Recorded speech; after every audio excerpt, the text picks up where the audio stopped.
I know that this year has been tough for everyone, but my struggle has been different to most people. Every morning I wake up and wonder where my dad is. It's like a weight is constantly on my chest. I saw my dad every single week without fail until that day in November last year, when he didn't turn up. I knew something was wrong, but hoped desperately they'd get in touch, and just been a big misunderstanding. Since then, everything has felt like a nightmare. I miss him so much. He's a great dad, and we have so many memories together. The hardest thing is not knowing. I just need answers. I know many people this Christmas won't be with their loved ones as much as they'd like to be. But you know for sure one day you'll see them again.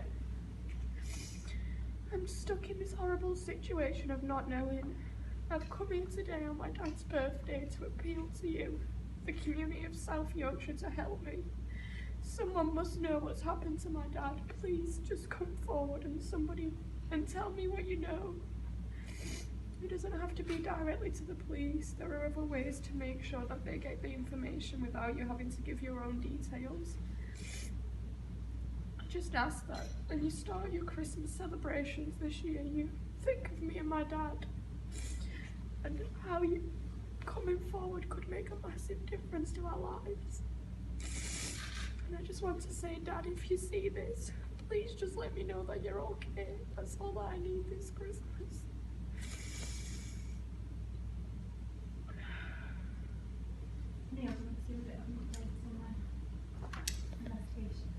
Yeah, obviously we are concentrating at the moment the investigation around reviewing all the enquiries we've done over the last, well, over 12 months now since Richard went missing on the 17th of November 2019.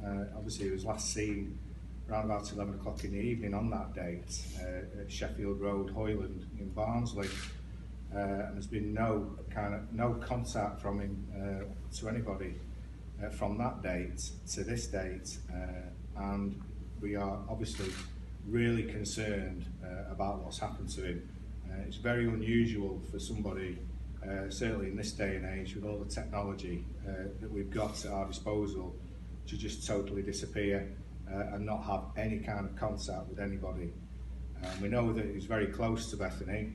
A very, very close relationship, as you can see from Bethany's appeal there. So the fact that he'd disappear of his own free will for such a long time is very unusual. It's something we are still investigating, but obviously, as you can see, the impact it's having on Bethany, it's made us very concerned about where he is and what has happened to him. The information that we are reviewing is leading us to speak to people we've spoken to previously to see if they've got any more information. We're also identifying new people to speak to who live in the local area to give us any more information that will hopefully lead us to find out what's happened to Richard.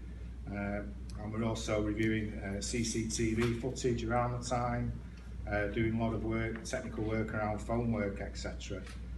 But the main thing is that I want to stress is we've done quite a few media appeals over the last 12 months in relation to trying to get some information into what's happened to Richard. I'm convinced that the answer lies in that local community of Hoyland in Barnsley and Elsica in Barnsley, where Richard frequented and had a lot of his associates. So I am convinced that somebody in that local community knows what has happened to Richard and where he's gone. And I'm just appealing to that person or persons. So far, they haven't got in touch with us, despite the media appeals we've done. But I'm hoping if they see this now and see this is the second Christmas that Bethany will be without her dad. She was only just turned 19 when Richard went missing last year. So she spent most of her 19th year of her life in this state of limbo.